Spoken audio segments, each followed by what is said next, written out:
Boom, we back. Yo, The Build. what's Monday going on? night.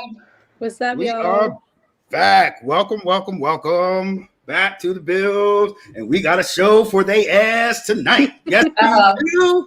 Yes, we do. We got a show. Real quick, we got a panelist with us already. This is my brother from another mother, one of my best friends, Antonio McCoy. Welcome, Antonio. What's up, Antonio? Hey, how's everyone doing? Glad to be on. Glad to have Great you. to have you. Glad to have you. So let's go around. Chatter B, we'll start with you, mama. What's going on, y'all? I got my wine for this topic today, okay? We'll need it. That's how you feel? First lady. What's going on, everyone? Thanks for joining again. Always love. Humble one. Sheesh. How you guys doing? Welcome back again. Hope everybody's ready for another great show. Appreciate everybody joining us. We'll pass the mic. Absolutely. And of course, Antonio introduced himself in the beginning. So we're going to get right to it. But first and foremost, we have a very special announcement. This I'm looking forward to because I think it's really going to illuminate our minds, get us kind of out of the mush and muck of our handheld devices and the television sets. And we're going to announce First Lady E's book club. Yes, I'm so excited. I'm so excited for that. First Lady E, I'll let you rap to him all about the book club. I'm going to go ahead and share the screen and we can discuss the first book that we got on deck for their asses. Yes, thank y'all so much.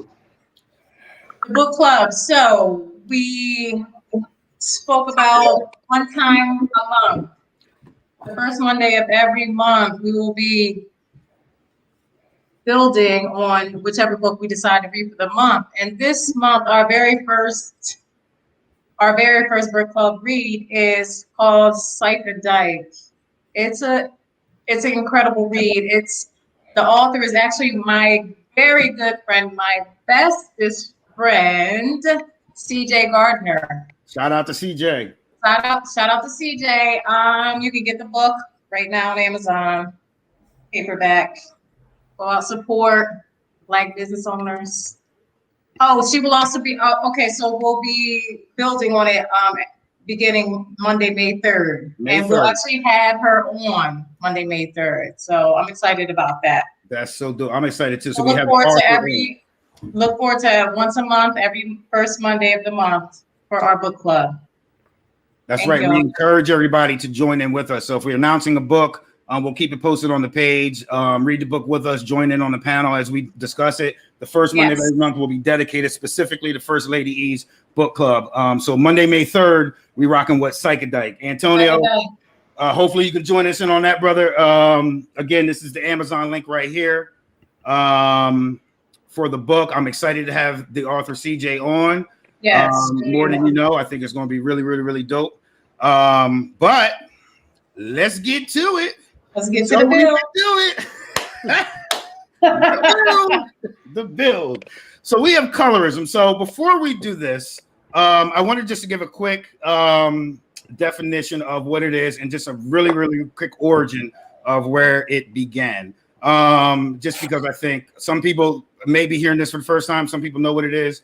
So real quick, just a definition of it. It's a prejudice or discrimination against individuals with a dark skin tone, typically among the people of the same ethnic group or racial group. Now, what does that mean? That means light skin versus dark skin with black. We're all familiar with that. It could be in the Latino community. I know light skin, dark skin there. In the Asian community, light skin, dark skin there.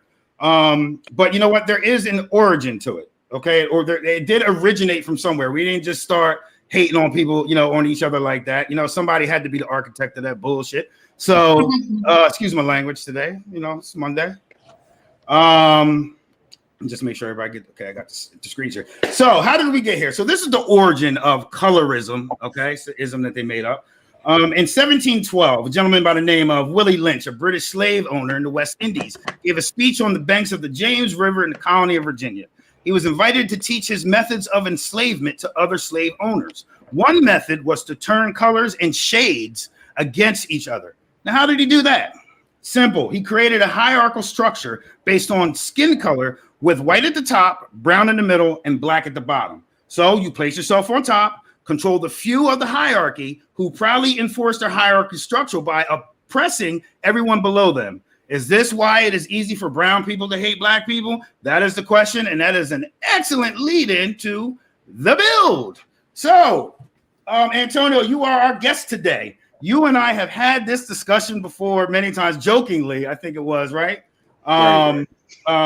Joke. I don't even know how we got into it. He and I joke all the time, and they think, he joke, I can't stand you light skin. You're like, blah, blah, blah. Yes. but what's your take? You know what? You're from the, so you can give a Southern perspective too. You are from North Carolina, born and raised. That's right. Take your shirt off, put it in there like a helicopter, right? So I had to. I'm corny. I had to. But what's your take on that, brother? No, I mean, to be honest with you, in terms of whether the thing that's funny about it is that I think back to obviously growing up here in North Carolina, and obviously being a brown brother, dark skin and what have you. The reality is it's funny because early ages, I don't know that it was ever a thing, but I remember being in school and probably by around 5th, 6th grade. And then all of a sudden, people are making me aware of it, in terms of, treatment. You think historically, you think about things like the brown paper bag test. And, while, being born in, the 80s, I can't say that anyone was holding paper bags up, in terms of, being a part of darker than a brown paper bag. Right. But, I think you definitely saw remnants of it. In terms of just in society and dealing with peers or what have you, it probably played out more when we start thinking about good and bad hair, or good and happy hair, because I think all of that is kind of remnants of those devices that were created, to your point that you kind of open up with, to create those divisions within the community. So it's funny how it plays out, and like you said, we jokingly talk about it, obviously, kind of between two of us. But when you sent the invite, I was like, I definitely could have my man Just out here by himself, holding it down for the dark skinned brothers. So him and Justin, look at that, they jumping me over here, man. Just over here jumping on me. Cheddar. Yes. What about you? Have you you're a little bit removed from my generation, not too far though. But how about when you were growing up or anything like that? Like anything to add to this ridiculous topic in my mind? But we'll reserve my opinion for later. I dealt with more colorism from the Black community. I wasn't Black enough, so me and my sister and brother actually, because they look whiter than I do. And my sister went to an HBCU. She went to Hampton, and she's very pale. She doesn't tan very well. They gave her a hard time. They did. They had all kinds of nicknames for her. They called her 2% milk or whatever. I'm too immature for this conversation. I'm sorry. Go ahead. And she had it rough down there just because she's not Black enough. I mean, I've had people mistake me for white and like just be really nasty to me because of it. And I'm like, do you see my hair? I'm definitely Black. I don't know. I feel like it's definitely more of an issue from within their own communities, like Asian community, they're really nasty to, you know, their own people that are darker skinned. Indian community as well. Um, you know, you do get it from the other side, from, you know, Caucasians, but I feel like it's more of an issue. It's been bred into the communities, I feel like. Oh, absolutely. Yeah. First lady. I agree with Chetta. Also, growing up, what came to mind when I thought about it just popped into my head. I was always referred to as light bright. I got that You know, too. I got that too. I was always referred to as light bright, and I was like, wow, like I never even realized that, you know, I was the girl with the light skinned girl with the pretty hair and the, you know, she thinks she cute because she light skinned and all that type of thing. That was my experiences, I think, growing up. And I think we jokingly, as adults now, we make light of it, but I think back in the day it was a real thing. Yeah. I'm not too sure. I don't experience it too much now as an adult, like not to my face really per se. But I feel like back in the day it really was a thing. Like, oh, she thinks she's cute because she light skin. She she got pretty hair. Like, what are you? You know, being referred to as the light skinned girl, and you know, that was my Do experiences. you think growing a up. lot of that was generated because the attention from men, from the men? Oh yeah, that had a lot to do with it also. Okay. But I never understood. It's like, because I feel like men have a type. I don't feel like because they like you better than they like dark skin. I think men prefer who they prefer. Some men don't like light skin. Some men prefer dark skin. So I think that as kids we didn't. I don't think we even thought that deep into it. I think it was just more of a, you know, like a mean thing. Like, you think you're cute because you like, and they think that the man like you because you like, but it had nothing to do with it. He liked me because he liked me. I agree. I agree. I think it's a type. I definitely, as a man, I would say it's a type or preference. The humble one. What's up, Humble? How are we doing tonight, everyone? Chilling. Here we are. Colorism. All right. So basically, personal experiences, no personal experiences. Never been told anything about it. Honestly, to be very honest with everybody, didn't know this was a thing until a few weeks ago where, well, I heard about it, but I never really took it like anything because it's like that can't be a thing. Like, there's no way. So when I first looked up the term colorist or colorism, the only definition that came up was a painter who mixes colors, or someone who's a hairstylist that does color for someone in like a hair salon or something like that. So I didn't believe it was an actual thing until somebody told me that it was something rooted within the community where people look at people a certain way based on skin color, complexion, and everything like that. So I didn't believe it was a thing. You know, I still don't truly believe it's a thing because out of the 5 dictionary, you know, definitions I looked for, out of the 5 most accredited dictionaries on the planet, I only found a dictionary in about 3 of them. 2 of them. The 6th most credited dictionary had a definition at the last minute, which was Webster. So no personal experiences about being treated differently because I was probably a darker shade than anybody from the hood. So most of that, like, I never really saw it as a thing. And so I don't have any anecdotal evidence like, yo, I went through this or I went through that. I mean, I've heard stuff, but I in school, you know, you usually hear people just joke about that. You know, you'd make it difficult. Certain guys would try to, you know, if they were playing basketball, you know, if a dude didn't want to, you know, take the ball to the paint or go to the rim, or he wanted to avoid contact. You know, we used to make jokes about guys like Allen Houston. Allen Houston used to play for the Knicks, but they called him soft. He never wanted to take contact and stuff like that. And that became a thing. I think Kobe made a joke towards a player a few years back named Jordan Clarkson. Don't attack the rim like a light skinned dude. You know, basically like we still joke about stuff today, like, oh, you got those Drake type emotions and stuff like that because you know, Drake's emotional and stuff like that. He's light skinned. It's just a trait that they carry. But it's all good fun. You never thought like, you know, I'm gonna say this to purposely hurt somebody's feelings. It never was that, but evidently sometimes these things do. So I guess it's a reason to talk about it. That's just where I'm at with the whole topic and the actual, like, the term, for me at least.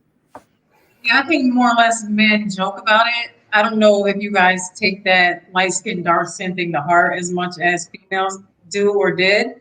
Because I do hear a lot of like light is in, black is out, black or vice versa, black man back, I don't It's know. another I form always of hear it as a separation. Jew. I feel like it's another form of division.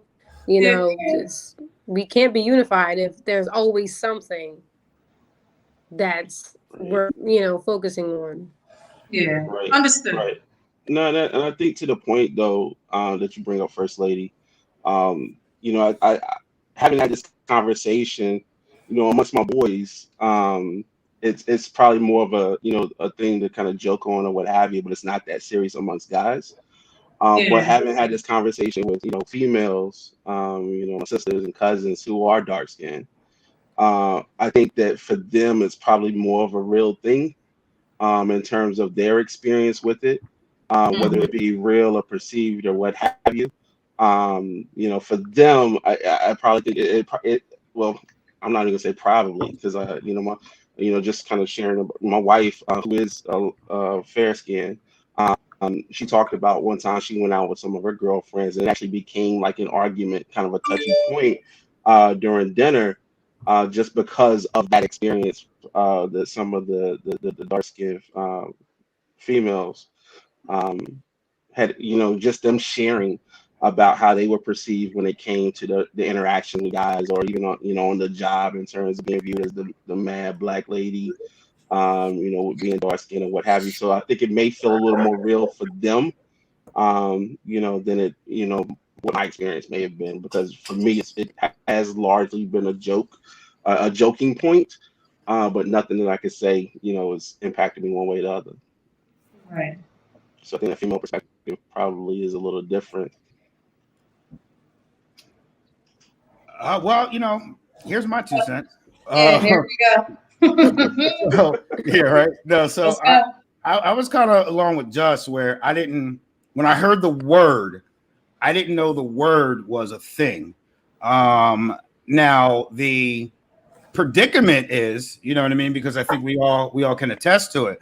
But when I heard the word, and again, I tried to look up the etymology of it. Etymology means the origin of it, and all that. I had nothing, so that just let me know it was a plant. And what a plant means is it's something placed into society to keep divide. So it's nothing more than a fragment of the Willie Lynch science from the beginning, which is divide and conquer. You know what I mean? And amongst the races, and that's essentially what it is. But what they did is they took the basic curriculum, because don't get it twisted, Willie Lynch, that was a curriculum for slave owners. It was a method. It was a curriculum that they learned in order to manage their business and get more out of their product that they owned, which were the slaves, because slavery was a business. So you have to understand that it was a science and a curriculum, you know what I mean, that produced out of that science. And so that's what you originally had. But because they need the masses, because more of the masses are waking up, because more of the masses are talking about shit now, you know what I mean? They need more of those seed plants in society in order to keep this going on. And so that is essentially where I believe colorism came up. And I watched a few videos. I believe I shared them with you guys. And it really got down to hair texture and bone structure. It was to me that it was getting really, really petty. Now, that's the seed plant, and that is how we, or those that are not me, but those that are in the matrix, play to it. If you choose to play to it, then you choose to play to it. You are a victim of that seed plant, and but that does not mean the predicament isn't real. Now, have I experienced a predicament? Absolutely. Tony and I have talked about this all the time. Amongst my friends, I was the light-skinned dude, and when I went, and this was going in the 80s and the 90s, and when I went out to the basketball court, yes, I felt like I had to go extra harder. Yes, when I played football, I felt like I had to go. I felt like I had to make a point every single time I was out there, because I didn't want to be just known as the pretty boy. I didn't want to be just known as the light-skinned pretty boy and this and that. And whatever. Did I think I got hated on more? Absolutely, because like you said, at the time, it was Christopher Williams, it was Al B. Shore, them light skin joke, that light skin was killing it. It went to dark skin now, you know what I mean? But light skin was killing it. And so at that time, a lot of the girls migrated to somebody, their interest migrated to somebody that may have looked like me, or may have looked like my cousin, or maybe the two other guys, that were light skinned. And did that bring forth resentment and jealousy? Absolutely it did. Whether they want to admit it or not, absolutely it did. But do I think it was harnessed? Yes. Did I think it damaged friendships? No, because I don't ever think it was spoken of, but you kind of knew it was there. And not for nothing, girls talk. So the minute you start kicking it with a girl and she's friends with people, you all have mutual friends in your group, she start spilling the beans because she want to show you can trust her, blah, blah, blah, blah, and all that. And so she starts spilling the beans on who hating on you and this and that. Girls do it all the time. And you know what? They ain't even wrong for it. It's the fellas who always be flapping their gums to the girls all the time. And they just be coming back, telling on your shit. And then we know who to look out for. So thank you, lady. But so I said all to say, is the predicament real? Yes. Are we feeding into it now to create a conversation? Yes. And that is wrong, because as long as we're creating conversations about light skin and dark skin and Puerto Rican and Dominican, let me just bring it to the Latinos. Puerto Rican and Dominican, holy shit. Like, go up to a Puerto Rican person, call them Dominican, see what happens. Or vice versa. Like, I've gotten cussed out, called Monty Cone, all types of shit I don't know. Because I said, I thought he was Dominican. And it's real. Like, that was real heat. And, but why did you think he was Dominican? Because he was dark skinned. Here we go. I'm not saying I wasn't ignorant. Joker looked Dominican. All right. And then, but y'all break it down to who invented salsa and who invented the bachata and who did the merengue and all that. Y'all will bring it to that. The Cubanos started it, okay? I don't want to hear that. Y'all will bring it to that. I'm saying y'all because we got one on the panel. But y'all will really bring it to that. And it's like heat. That's real heat. And it's a thing. Right, and that is divide. And as long as we're having these colorism conversations, we can never have the bridge built to unite and then start having that real dialogue of unity that's going to get us out of this muck of horse shit that we've been in for quite some time. And that is every single person of every layer of the spectrum of color, period. And so as long as we're doing Puerto Rican, Dominican, light skin, dark skin, kinky hair, straight hair, as long as we stay in that, then we're never going to get there. And let me tell you something. That's the conversation, because you can go on YouTube right now, type in colorism like I did to do a little research. And I'm telling you right now, you're going to get about 10,000 results that are going to come up with all these different podcasts and shit out there that are talking about this. But the good thing I like about this one is no one is talking about the antidote or the remedy to it. All they're doing is adding grapes to that grapevine that they built out of Willie Lynch's colorism. So that's my take. I thought I did good. I think that was about 5 minutes. Yeah, that was good. So we can mention CJ had commented, and she had said just the term fair skin is an issue. The mere root of that word. I agree. We also had some comments. We also had some comments from what's my girl name? Love. I get to it. Said, going back to what Antonio said, she said she can appreciate him not dealing with it, but understand that it's still a thing, talking about colorism. She said him having the dark-skinned family members help him. She said, I trust it a little bit more sensitively, and I can appreciate that. And Sean Morrow also commented, if you think being light-skinned is bad, try being pasty white with red hair. The ginger, see, yeah, they got ginger discrimination.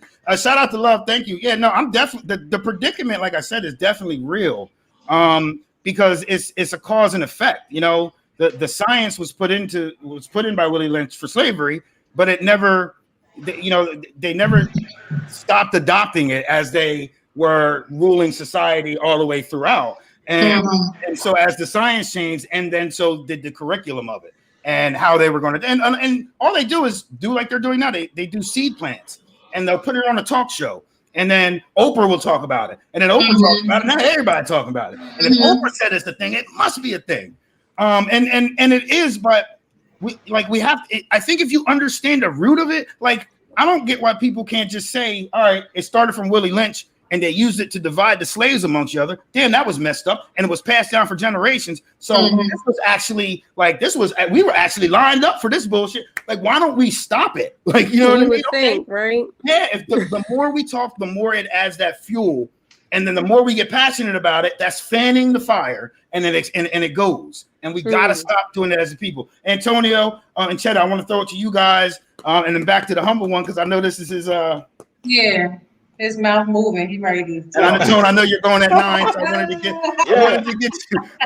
you in before you had to go, brother. Sorry. No, not a problem. And it's not a hard 9, but it's close to 9. But no, one thing I'll say on it, and I think even with approaching the conversation, I think we have to do so carefully. I think it's in the grand scheme of things, in terms of perfect world, best case scenario.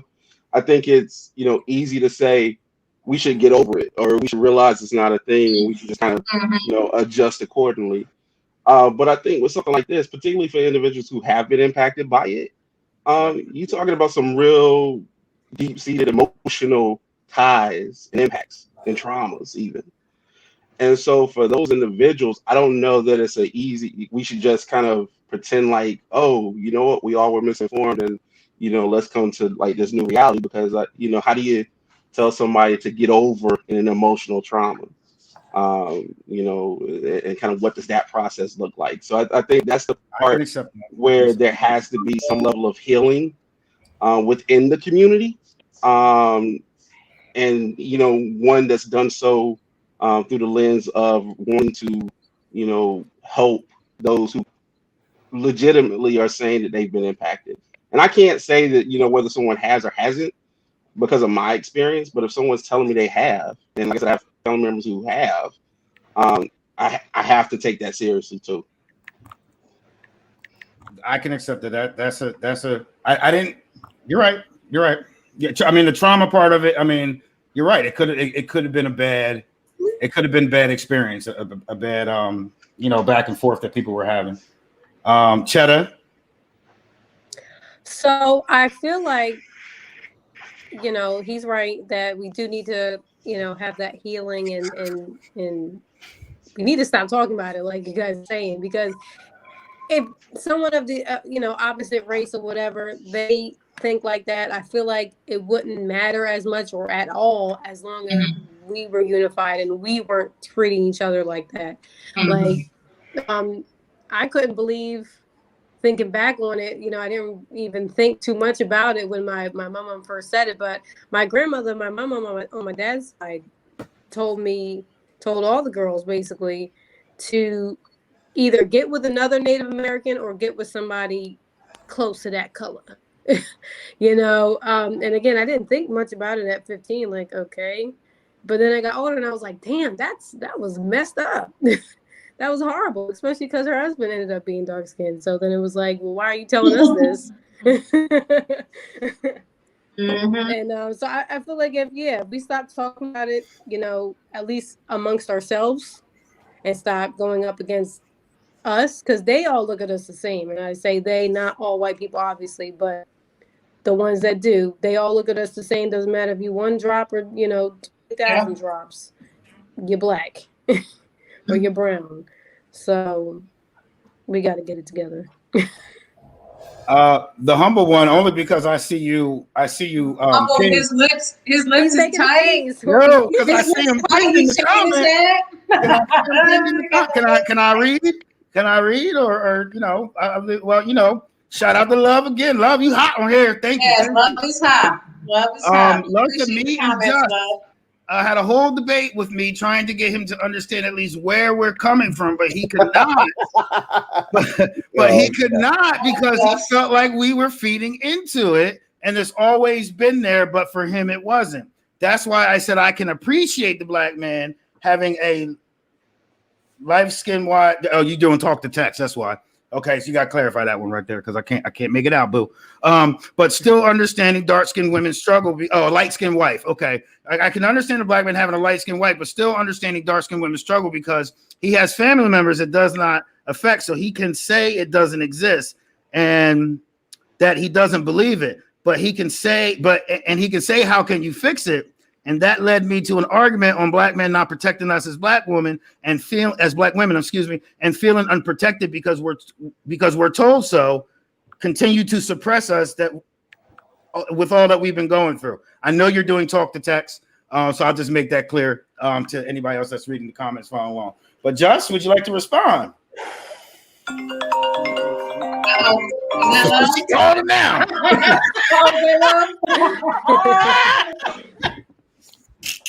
Here's where I'll start, and I understand. This is where I go basically with everything that I do when I go through circumstances and anecdotals. Anecdotal evidence tells me that there are a lot of bad people in this world, not necessarily that there's a trend of something that's truly happening.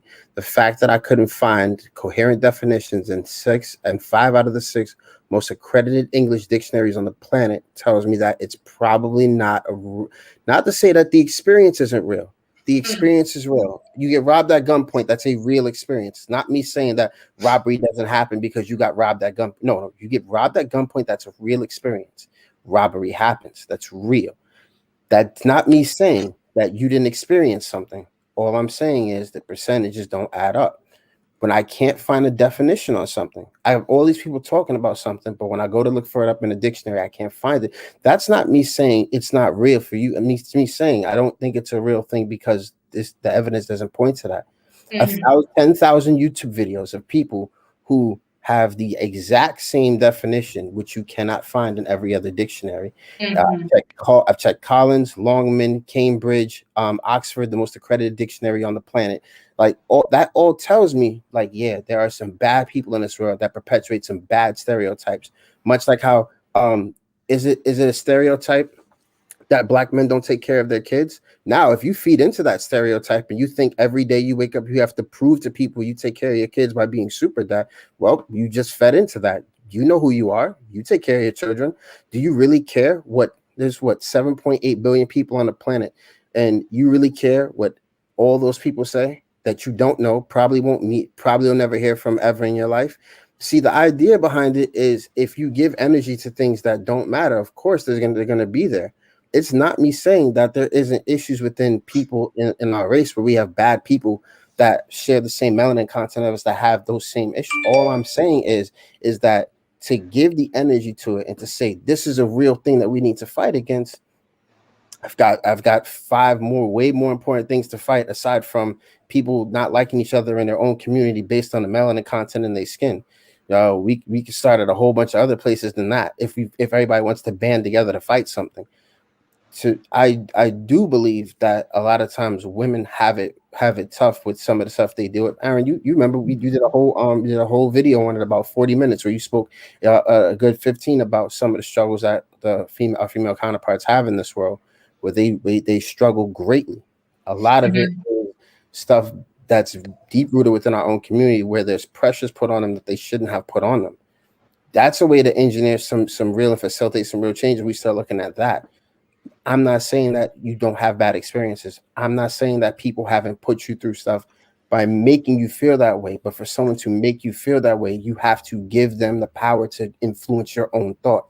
To think is one thing. For someone else to influence your thought pattern and thought processes, that's different.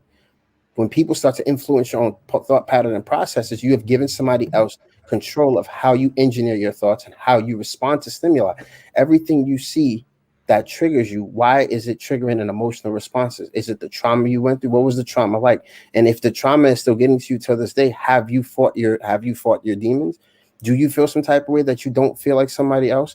Is the fact that you see certain magazines on tabloid stands not featuring people of your skin complexion, does that still bother you that you don't see somebody that looks like you in that realm? There's a bunch of reasons for it. But for me to say that it's a thing when I can't find a definition, the only people making the case and story for it all are sharing similar traits as to the argument. The traits for the argument are very similar. There's not a multiple view perspective on it. This podcast right here, what we're talking about, the area we're coming from with it, you do not hear that from people. And if people do bring this type of alternative argument, it's completely snuffed out as A, you don't care about the struggles of the women in your own community. B, you don't really think it's a thing because you just haven't had it happen to you. Well, yeah, of course, if it has happened to me, how could I say that's a thing? And if I tell somebody that it's experience based, and it's not really a thing because based on your experiences, that means you've come in contact with bad people. That's not me saying that you didn't have the experiences. That's me saying there's some shitty people in this world who perpetuate some shitty stereotypes. I really wish those shitty stereotypes weren't talked about. But to give those stereotypes power is to continuously let them win. I'm on the fence of not letting them. I'm on the side of not letting them win. And whoever wants to join me on the side of not letting them win, please. Because that's the only way you tend to put this argument in a different direction, rather than saying it's become an issue, it's an issue, it's an issue, it's an issue. So what are the solutions? Does anybody have a solution? I have a comment. Sure. Go with it. Yeah, well, I want to speak to, and ladies, I'm like, give me a sec, because I'm really, eager to hear, really, what the females take is on this, especially, coming from Love and, being so active about it. But before I turn it over to you guys to answer, I would like Love. I want to respond to something that you said. And it was regarded to the black man protecting the black woman.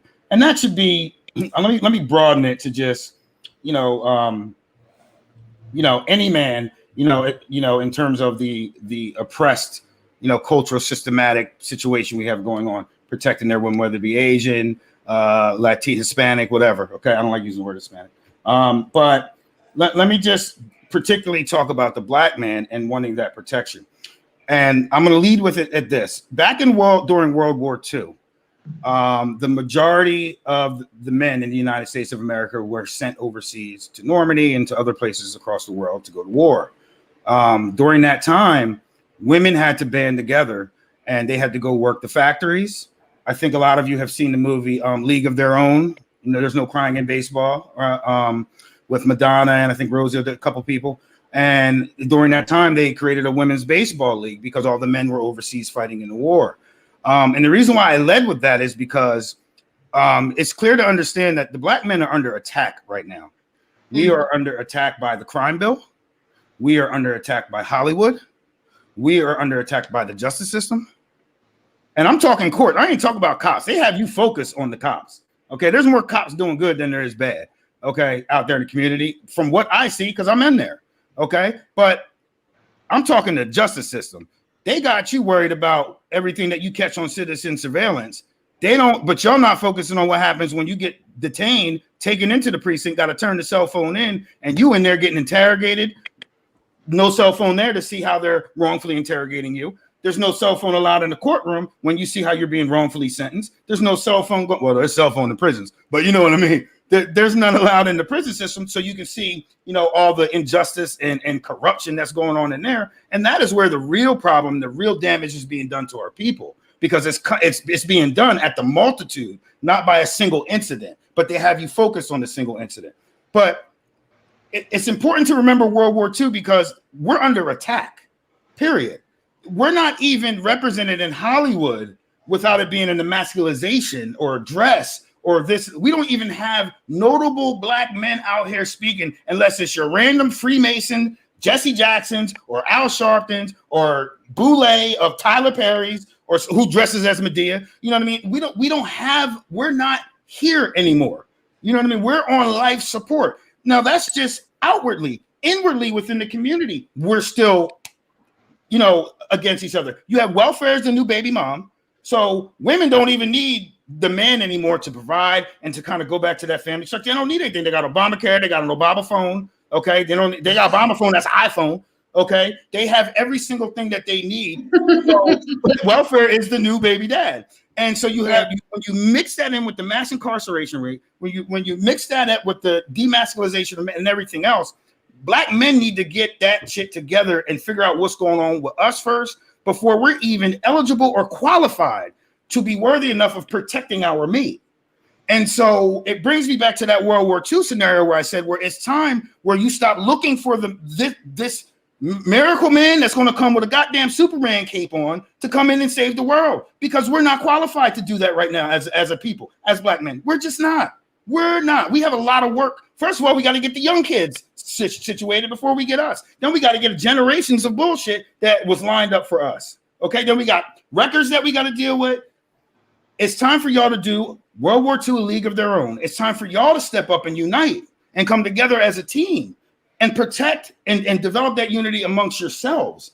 Because looking for us for that protection right now, yes, it would be great, but that repair has to be done and stitched by layers, boo. That is not being done right now just off of GP, general principle. It can't. There's too much damage within. There's too much cancer within the community and amongst Black men as one another right now. Now, there's many of us, like myself, Josh, Tone, that just got off, can sit back, smoke some cigars, have a glass of cognac. Yes, I call it cognac. Good glass of cognac. Cognac.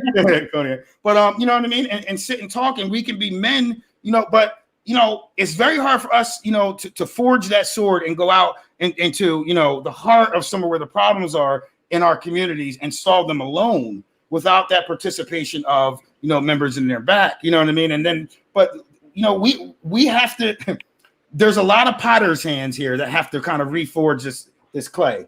And my only response to that is, don't hang your hat on just saying the Black man, we should protect the Black women, and that's all I'm saying. And I get it that you yearn for that, but understand what's going on collectively around, you know what I mean, and especially in terms of the Black man, and then sit back and say, are they, is it wrong for me to make them initially qualified to be able to do that? I'm not saying all can, I can, just can, other people can. But collectively as a whole, when you say Black men, right now we're under attack. We're under attack significantly, more than you know. And it's spiritual and it's goddamn systematic right now. And so, you know what I mean? That's why I led in with that World War II, because there was a time when there was no men.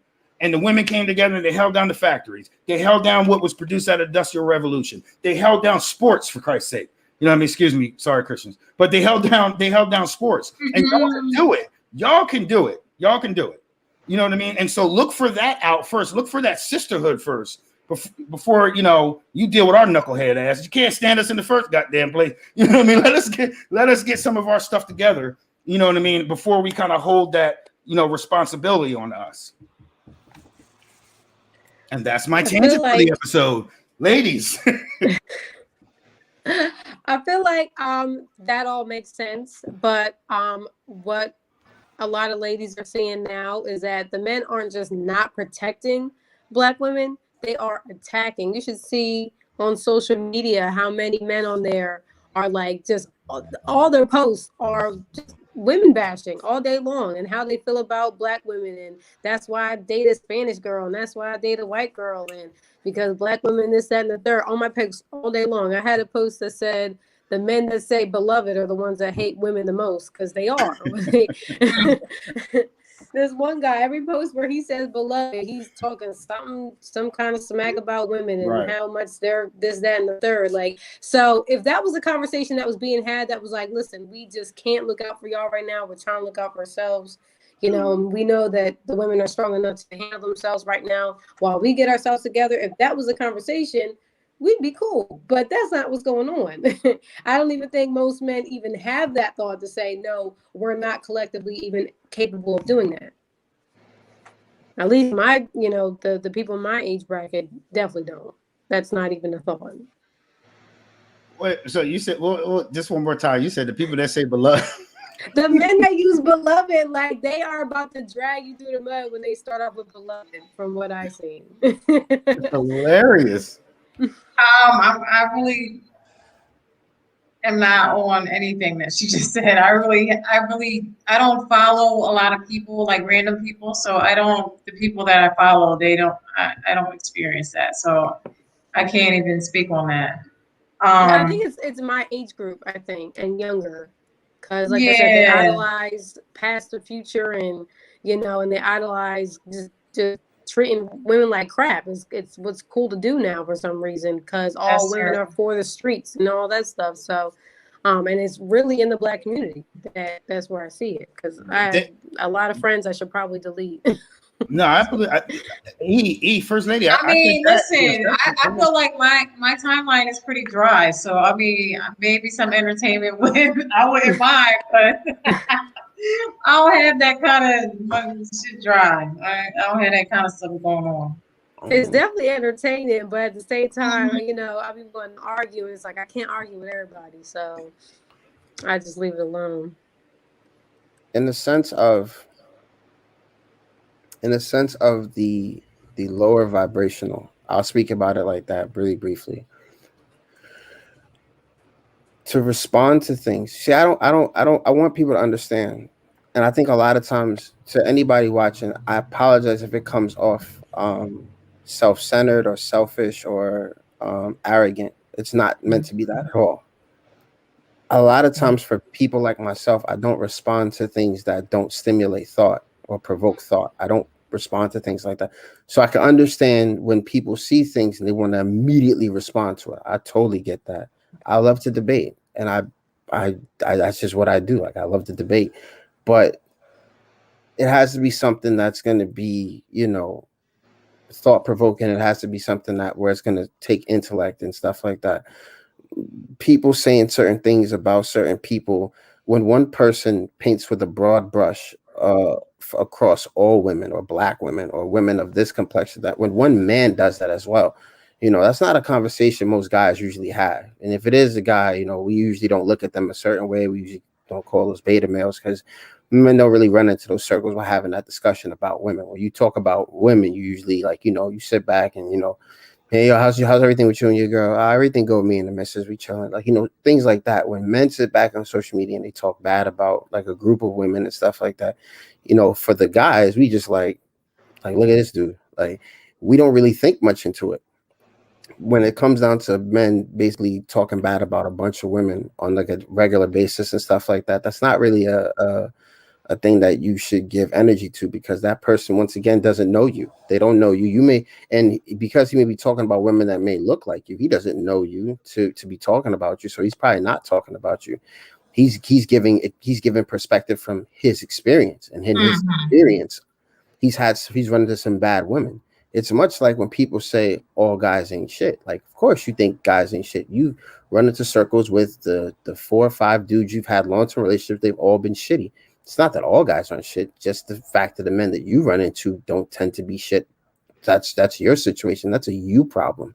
Much like if a guy was saying that all girls are the same, like, nah, it's not all girls or women are the same. The women that you run into share the same traits. That's a broken selection process that you have. And for women that run into that thing about guys having, you know, there's certain ways of being, that's broken sexual selection. You shouldn't be with a bunch of guys and stuff like that. That's just one thing. So once again, my perspective is my perspective. I don't believe it should be shared by many people, because I'm an individual at the end of the day. I don't think you should agree with me, but I think you should think for yourself. And that 9 times out of 10, when you have the opinion shared by 500 million people or something like that, you have the opinion that's shared by the masses, 9 times out of 10, your perspective or your, you know, opinion isn't something that's yours. If it's shared by that many people, always know that. That's just, and if I'm wrong, I'm wrong. Like, you don't have to agree with me. Yeah, I'm wrong.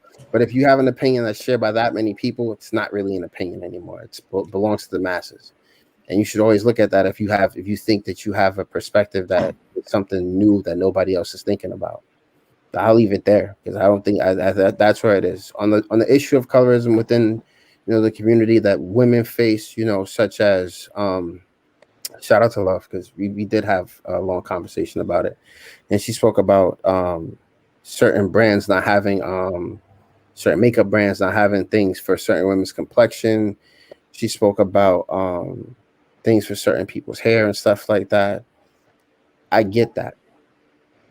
Also, there are more than enough brands that if you don't see it in your area, you can always ask somebody why they don't have much of that in the area. To say that it's a colorism thing, that they just don't have it available in the store, is a pretty disingenuous argument. There are ways to do that, and I always break down by numbers. if you have a specific set of something that can't be sold at a certain store and stuff like that, that's just drop it. The hood talking. Yeah.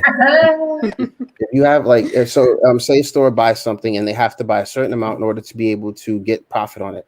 But because this is something that's made a specific way, they have to sell. If the case is like 300 in a case, they have to sell 150 just to break even. They have to sell 200 to make profit. Now, if they buy that case and they don't even sell 150, they only sell 100. Chances are, if you already factored in a loss on the product that you bought. Now, if somebody asks for it, but you're only selling a certain amount of it. Now, what happens for you to make your money back? Now, if you don't make your money back within a lot of time, you're gonna want to buy less or something like that. It's all about numbers and supply and demand. Like it's not that's what I'm saying. Like these are the logical parts of an argument that I would like somebody to have. Don't just blatantly say that it's putting people at a disadvantage because something's not available. There's a reason things aren't available. And search out how many brands are there. There are brands that specifically go based upon somebody's skin tone. There's brands that make stuff specifically there. Are you going to find it in every store? No, but if it's that important to you, you'll search it out. You're already searching out areas where there's colorism. Why not search out for areas where you can go find something that can combat that? Why wouldn't you search for areas where they're doing something about it? To say that I can't find something in one of the most like the biggest store that sells makeup or cosmetics and stuff like that, that's not saying that's a problem. That's saying that they have an audience. They have people that buy stuff specifically that spend more money than certain people, so they're gonna put stuff in there that people are gonna buy. It's not saying they're not gonna have anything that goes for you, but the fact that they're gonna search out things specifically for you is a pretty selfish thought. That's all I can say. Mm-hmm. So let me ask a question to the ladies. Do you think that colorism is as big as the conversation right now?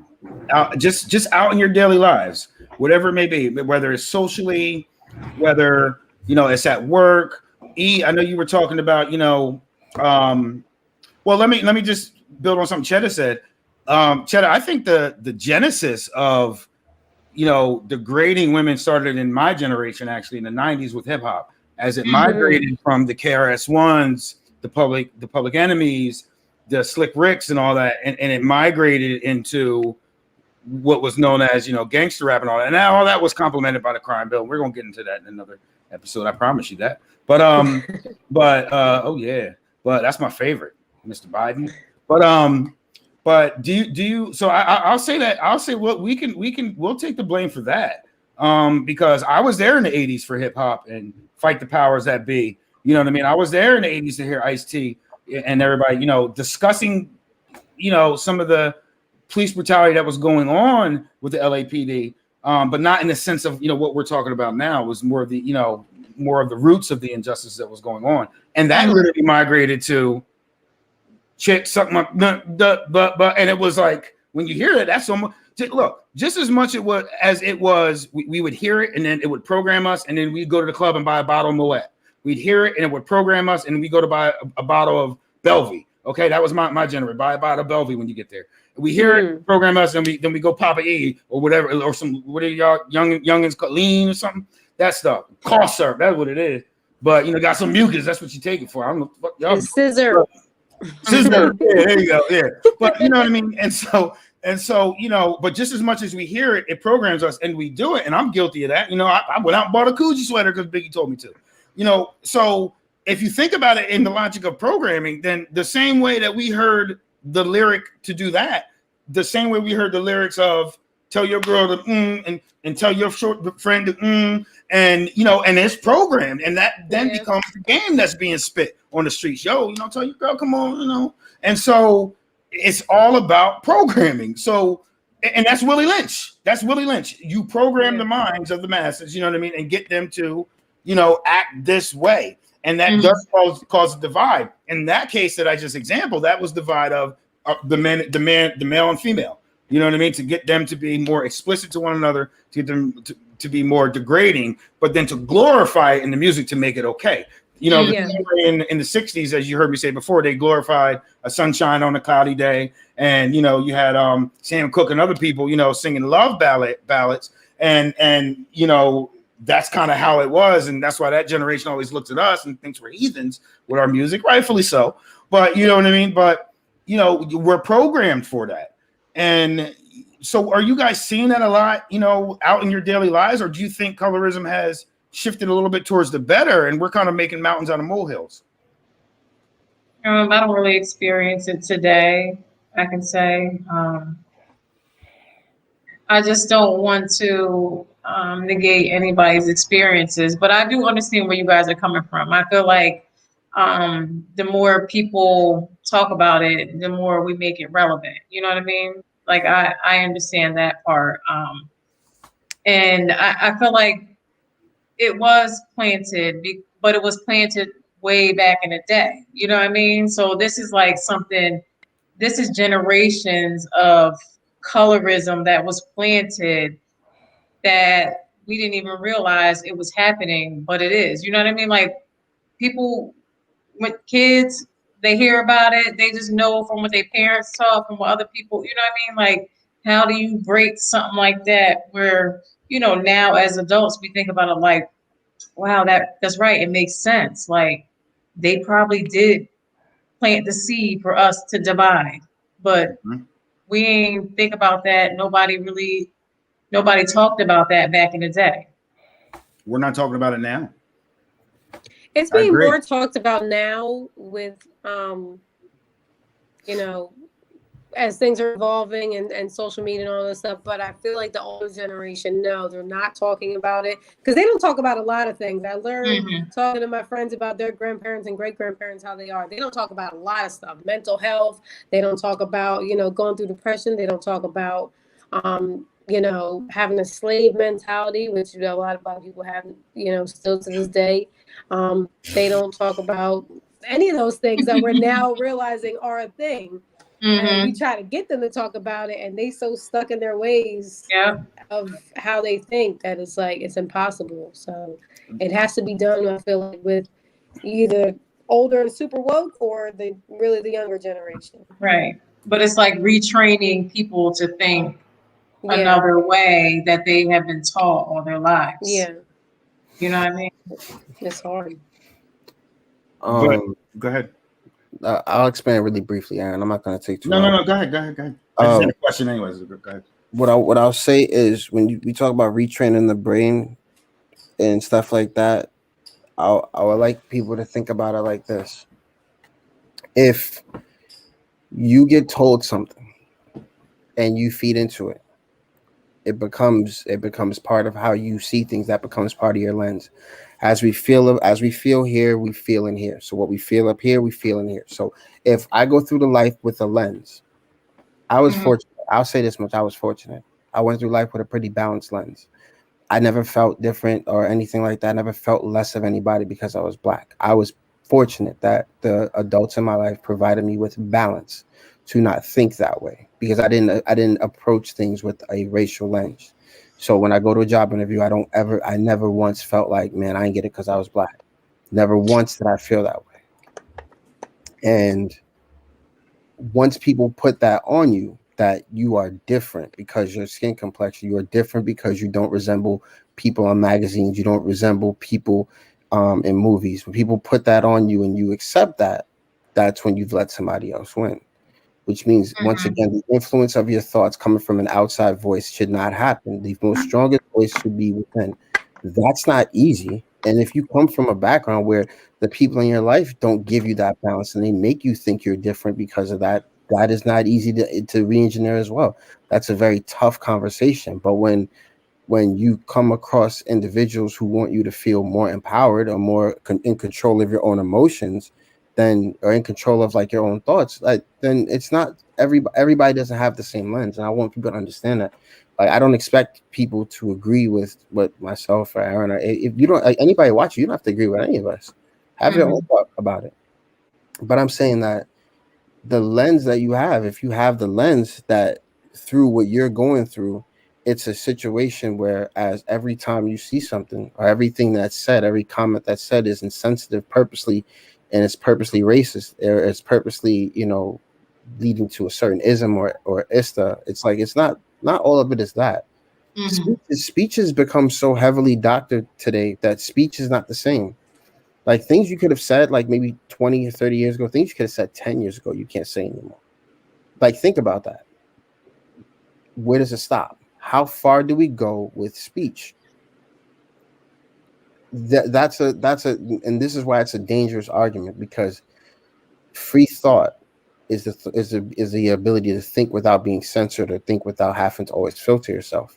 When you have to filter everything you say, or you have to think of the proper way to word something to have a conversation. It is scary. Is there areas where you need to say that? Yeah, you should think of certain things to say to have a conversation where you're trying not to, you don't want to blurt out everything that comes. Oh wow, Stacey just said some shit. Yeah, we'll get to that. So is it a thing?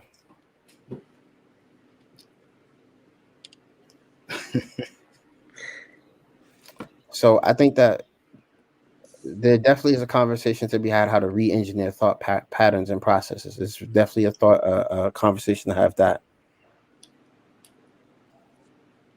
So Stacey said, "Go ahead." People in the comments. No, go ahead. No, please. I'm fixing my glasses so I can read them. I want to get to what some of the people in the comment have to say because I think it's important. No, please. I'm good. I'm good on my thought. Yeah, go ahead. Okay. Stacy in the comments, she said, I've personally been discriminated against in my career based on my color. Mike says the lens is so positive. Stacy also said, I've had clients say she's doing my hair. I don't want her because she's Black. That's pretty deep. Love. Mike said we can't say things anymore. That's so right. I agree with you, Mike. Yeah. You can't even bring the conversation up right now. You can't even bring up a mask conversation right now to people, let alone talk about some color. Shit, you can't even talk about a mask with people right now. CJ said the media only highlighted light-skinned women. Even Erica Kane was considered dark for her time and was discriminated against. Casting eliminated diversity. The media set the tone on the media set the tone on what we see as beautiful. However, with social media, there is no casting. Ooh, it just popped down. With social media, there is no casting. We see women from all of the world of every shade, and we can appreciate beauty on every level than before. And I completely agree with that. I agree with that also. That was very good, CJ. Stacey said, I've also been denied employment based on my skin color. I heard the owner say, oh, she's Black because over the phone, they didn't think it was in my voice. Once I got there for an interview, they were surprised. Love, I watched the movie Bringing Down the House. Recently, I watched the movie Bringing Down the House recently. I challenge you guys to go watch that movie. Everything that was said in that movie had racist undertones, and I did not know what to watch it in 2021. The white lady said, why were you showing those? Oh boy. Mexicans over here. Why are you showing those Mexicans over here? He said they were at the house to clean it. And notes of buying the lady in the movie said they should only be over here if they have a blower in their hand. Jesus. Oh, wow. That's a shame. I've never seen that movie. I guess that's something to watch. Boom. We got a guest. Oh my God. I know this guy. Were you down there long? What's up? Hello. Welcome to the build. You got a little feedback there, brother. So we're discussing. Who are we looking at? Who are we looking at? I'll let Cheddar. Go ahead, Cheddar. This is Jamil, aka Bully Rashid. Oh, okay. That's the hubby. Yep. Hey, baby. So we're discussing colorism. I'm well aware. I'm just tuning in. I'm sorry, I was handling something, but hey, no doubt. So I mean, we pretty much been back and forth on a lot of the topics, but you got something to add to it? Personal experience or just an opinion of it in general? Absolutely. I mean, as you can see, I'm a very dark complected Black man. I've lived here most of my life in New Jersey, but I lived in the Midwest for some time. Wow. Where you know, and I lived in Ohio where pretty much everything's just black and white. I mean, to a point where like there was like one Puerto Rican girl in my school, and they Babe, called your mic keeps her going in FC. and out. Is it? Yeah. These headphones, man, they acting up. I have to take them off. Come on. Yeah, you Just might want to take them out. yeah, don't use the I'm about to, AirPods. I'm about to disconnect the AirPods. That's better. There you go. All right, you hearing me now? Yeah. Oh Much yeah, better. that's perfect. That's All perfect. right, cool. Well, anyway, so I have a perspective from living in the Midwest and living out here. And, growing up, I was called everything Blackie Chan, Nestle Snipes, all that stuff. Mm. Michael Gordon, all the crazy shit. But I had the fortunate of being raised by a mother Jesus who raised me with the pride in my complexion where I knew my black was beautiful. I never really didn't know that my black was beautiful. I went through it, third, fourth grade, where they was coming at me crazy. But past that point, they knew they really couldn't harm me with those words. Those words were no longer weapons to me. But Mm-hmm. that's because I was raised with a sense of pride in my culture, knowing that the blacker the berry, the sweeter the juice. But at the same time, what I tell people all the time, because my issue, as you can see, my wife, she's a very fair-skinned black girl, mixed race, and I have mixed blood. It just doesn't show as much. But Mm-hmm. my issue is within the communities, it's in cultures. It's not just in black culture. It's in other cultures, in Indian culture, where it's light skin versus dark skin. In the Asian culture, there's light skin versus dark skin. It's not Mm-hmm. just a black issue with the Right. colorism situation. That's what a lot of people need to open their eyes up to. Why do And you think they make it that though? it's a European concept that was utilized as a weapon. It started with the Dutch. It started with the Dutch, where they went in the first parts, where they went into parts of Africa. They were the first to colonize Africa. Right. And one of the main tools that they utilized was pitting tribes against each other by putting the fair skin closer to them, higher in the caste system over the darker skin. Right. And it's been a continuous cycle, and they did it everywhere. The British did it with the Chinese. They did it with the Indians. Because if you go to India, there's Indians as black as me. Mm-hmm. But that's not what you see in the posters. It's not what you see on the TV because they hide those. They're ashamed of those Indians. Mm-hmm. You know what I'm saying? So it's a cultural thing that happens worldwide because the majority of the world, you look at it, 90% of the world is people of color.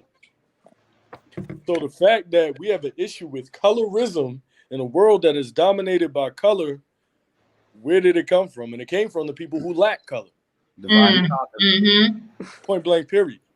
Mm-hmm. And the fact that they used, because what people don't understand is the science of psychology is the one science that originated as a European science. Psychology, they studied the mind. They studied the mind of the slave. They studied the mind of everyone.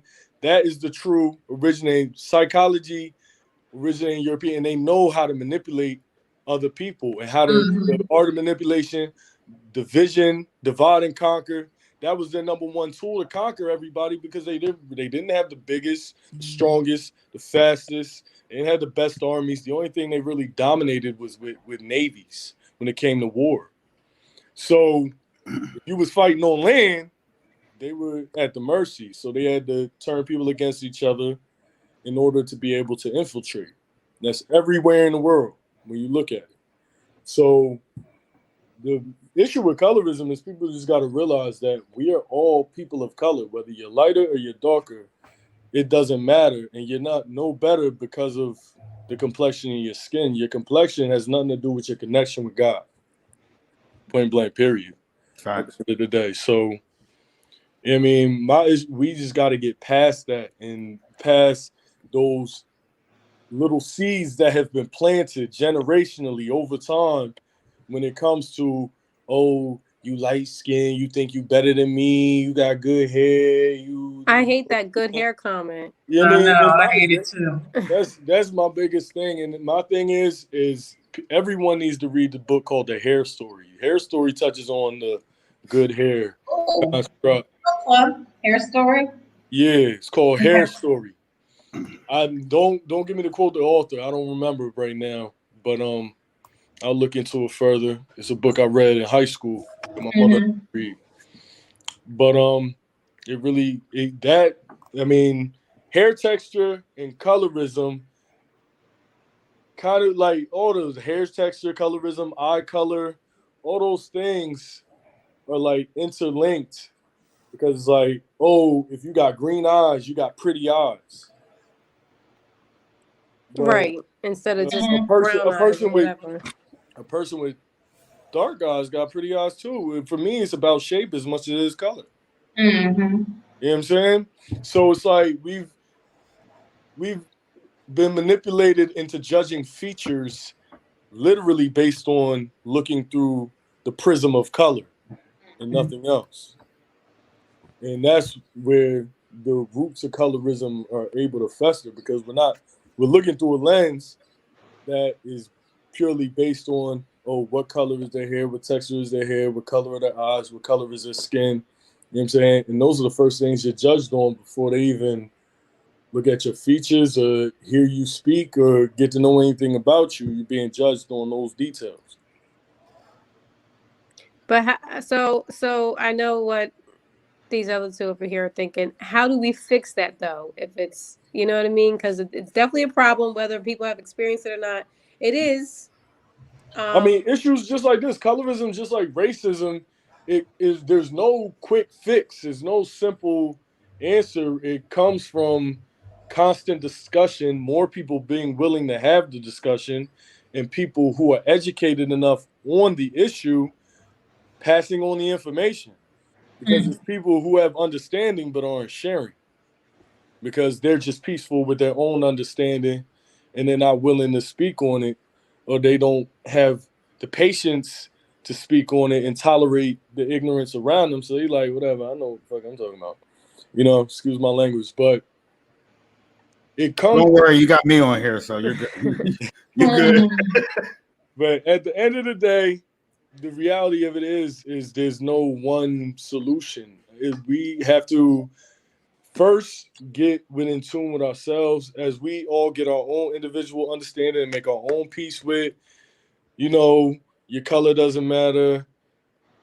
We can pass it on to our children, Mhm. how you communicate with your brothers and sisters. I know in the black community, we have really a lot to undo because it goes in and, black people talk about, well, Native Americans had slaves, so they're just as bad as white people. Well, black people had slaves.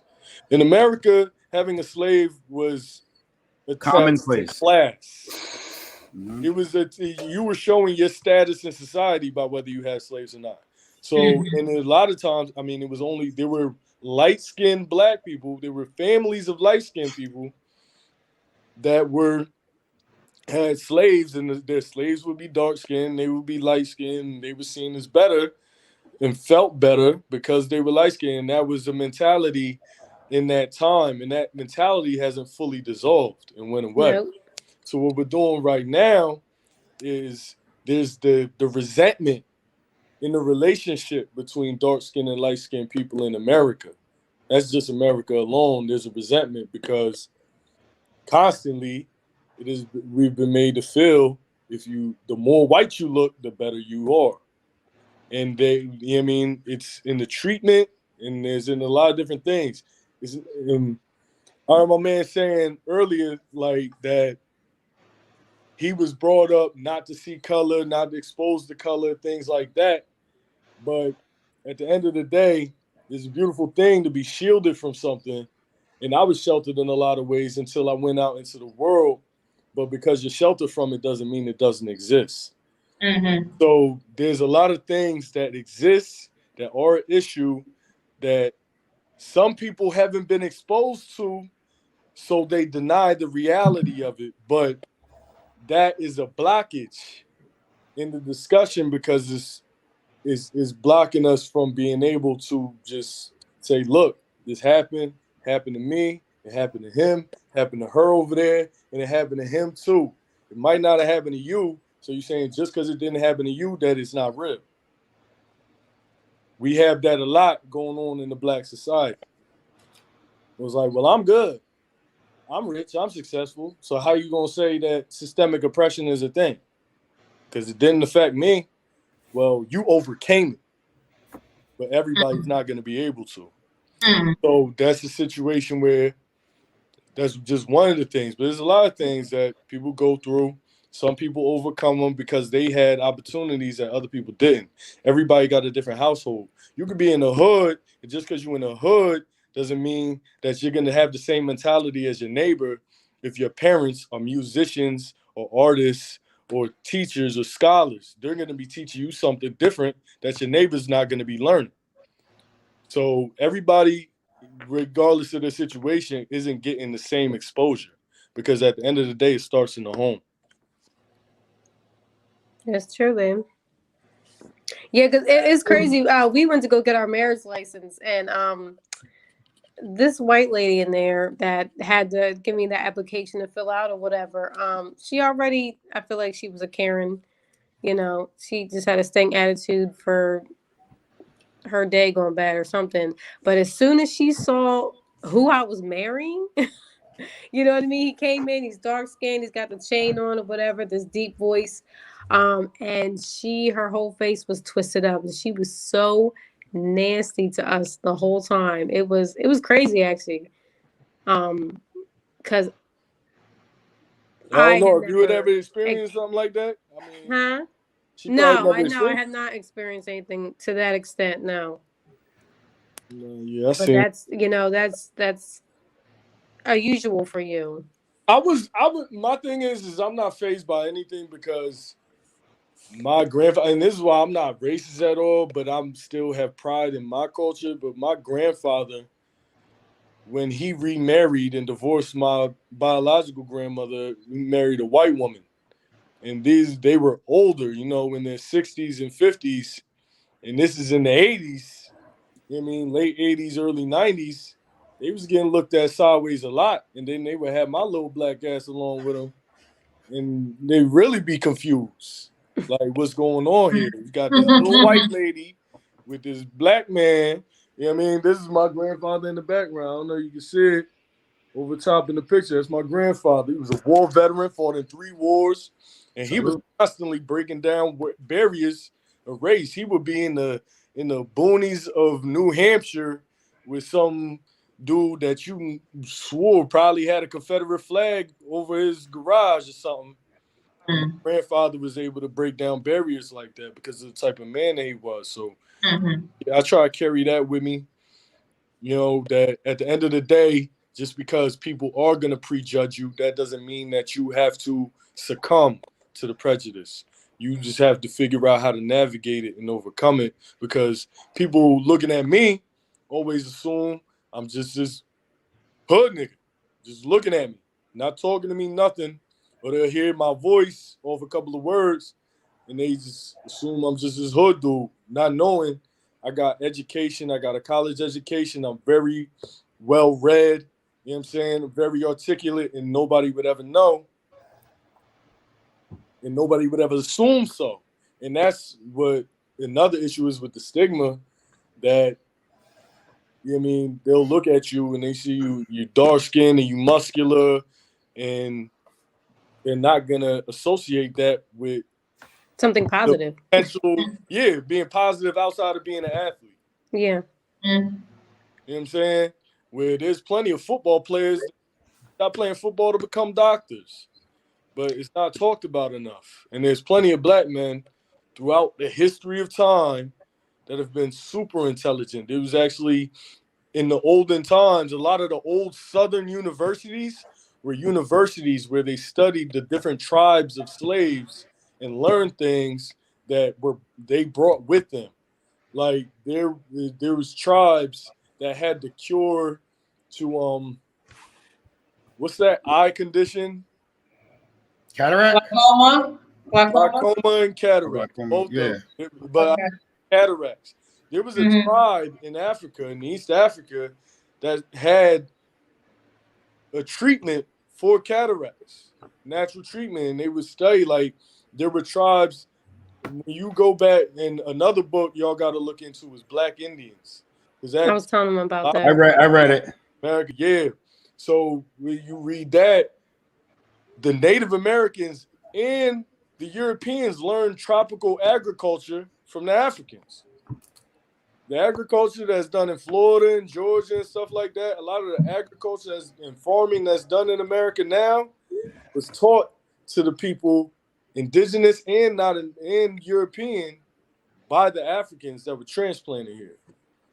So there's just so much science, and science and math originated in ancient Egypt, one of the oldest lands of the world. So it's like, for intelligence not to be associated with black, I feel like is a joke. Yeah. Because it's the blackest people of the world, the originators of the world, who originated the sciences and things that we understand and study now. And it was just erased from the history books. So, So Just, I feel like you're lucky that you haven't had to deal with, Oh, I'm not whether saying you want to have a word for it or not. I'm People not saying treat I've you. had to deal with it. I'm saying that I haven't had the lens to be able to say that I put it towards a name. I think was going to say that too. You probably have, had somebody say something at some point, but you probably didn't even process it because, you know what I mean? That's You're, what I want to you're get not to. even. He's not affected. Like You weren't Well, I affected. don't think he looked at it like me as colorism, because colorism is a word they just made up. There is no etymology of the word colorism. What you have is Willie Lynch's science that was breaking down, and the grape was added to that grapevine, and then we called it colorism, so we can make it a talking point right now, because more minds are becoming more conscious of who they are. And when minds start to become conscious, then you need another seed plant to divide. And so here we are. It's colorism. We weren't talking colorism, 15, 20 years ago at the degree of what we're talking about it to right now, where there's massive amount of lectures and podcasts and everything that are discussing it. It was very, very basic. It was light skin, dark skin, you know what I mean? Puerto Rican, Dominican, and things of that nature. As people start to come to their consciousness and start to awake, which is really what's happening right now. They need to add more grapes to that grapevine to keep people plucking, eating, and then having those dialogues, which is essentially what we're having now. Now, again, because I don't want this to get lost in translation. That doesn't mean the predicament of it doesn't exist. It absolutely does. It was created. We did the history in the beginning, 1712. But in terms of where we're at now, in terms of the discussion of it, how intricate they are with, like I said, it's really down to hair texture, and it's down to bone structure of your face. When they're hitting you that low, at some point the conscious mind has to say, okay, wait a minute, hold up. You know what I mean? Why is this? Why am I even having this conversation? Yeah. And when you get to the origin of it and you find out that this was really, as you said, a mechanism to divide, from the dates of from slavery implanted into colonialism, you know what I mean? Then you get a better understanding that you were lined up, you were set up, and then but that's my thing. Once you can identify you were set up and you were lined up to continue to have the conversation, you're still biting at the hook. Yeah, you're still biting at the hook, and they doing this. And at some point, and I don't know the antidote, to be honest with you. Mm-hmm. I really don't. But at some point, the antidote is exactly what your husband said. It has to start with self, and the self has to identify how you were lined up, how you were set up, and to get your mind back into the consciousness of love, see no color. You know what I mean? And then get to the right mindset of being able to identify the assholes from the good people. You know what I mean? And then once that consciousness is talked about and it can expand from one brother or one sister to another, then you have the ripple effect. Okay. And that is really we don't control Oprah. You know what I mean? We don't control the own that. We can't bring these conversations out. And instead of talking about the dilemma, talking about the remedy, because nobody's talking about the remedy. They only want to talk about the condition. You know what I mean? And as long as you talk about the condition, you remain conditioned. That's it. You know what I mean? I'm still trying if to you fight talk that about the remedy, mindset myself. then you get relieved. Yeah, I'm still trying to fight that mindset myself because freaking my husband, he gets so mad. He'll, ask me where I want to go or what I want to eat for dinner. And my answer is always, well, I don't want pizza or, well, I don't want Chinese. And Well, he's that's like, every woman. why are you telling me what you don't want? Yeah. Tell me what you Tell do me want. what you That doesn't want. help me to tell you what you Want. don't want. So it's like, why are we still talking Damn about light this skinned thing? girls, I tell you, they're a problem. Oh, maybe you got me in mind. I'm kidding, cuz. I'm kidding. But reality is, we have to be able to laugh about things, and that's going to be part of. In order to untangle the fish wire, you got to be able to able to untangle a knot. You got to be able to relax the knot. Mhm.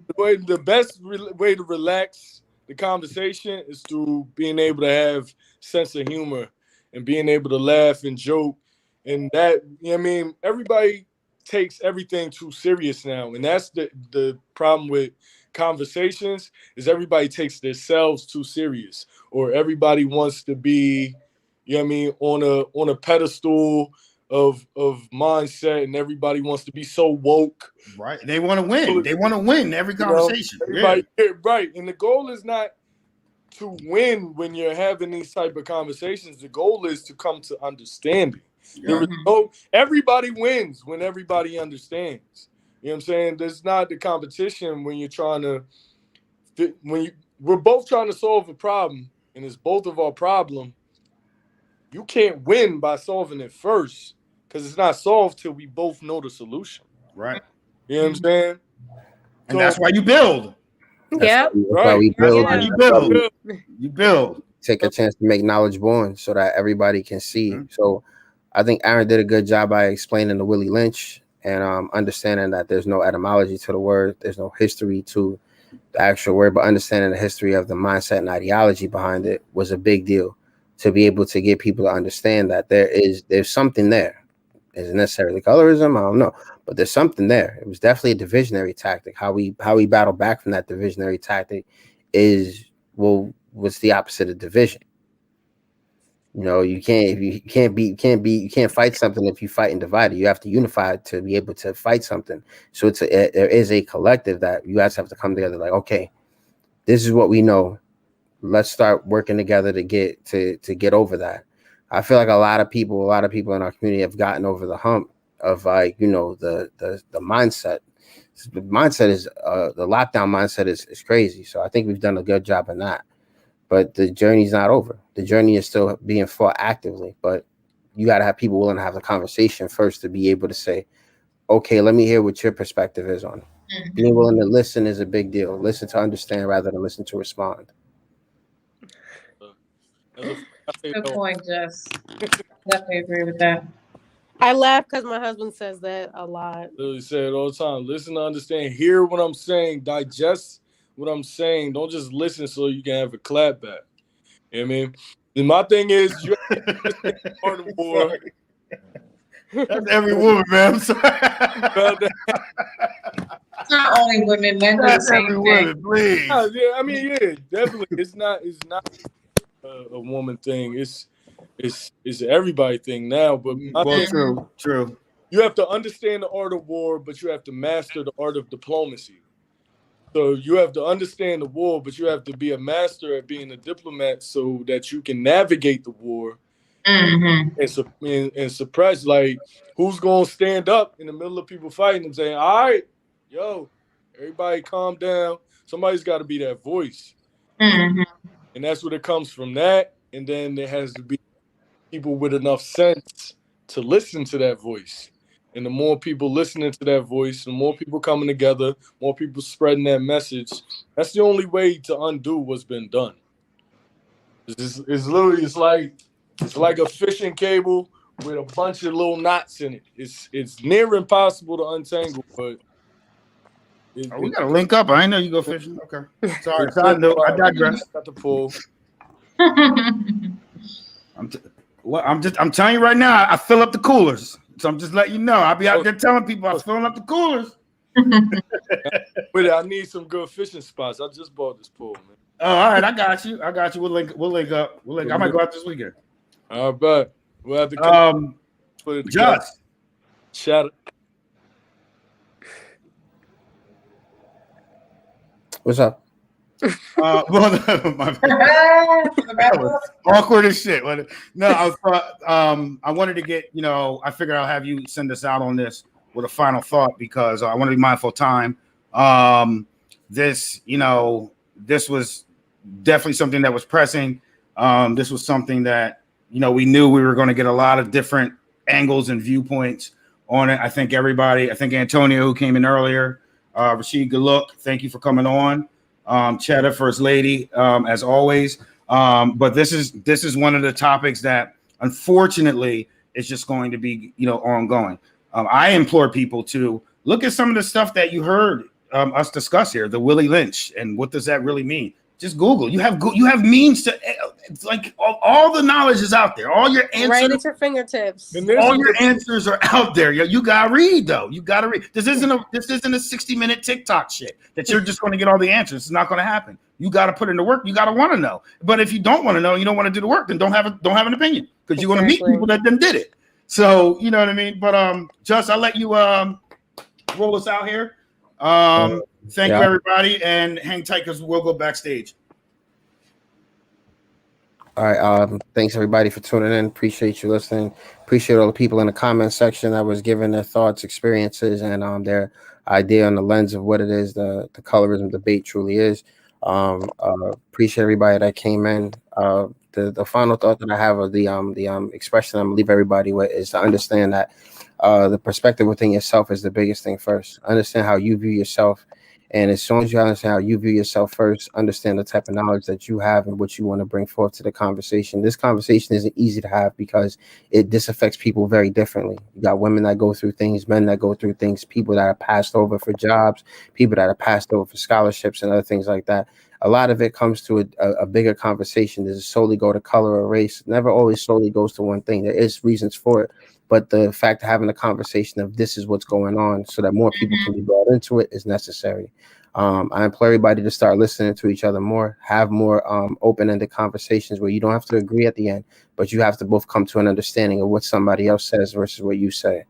With that being said, that's my last thought for the night. I appreciate everybody for joining us. Until next week.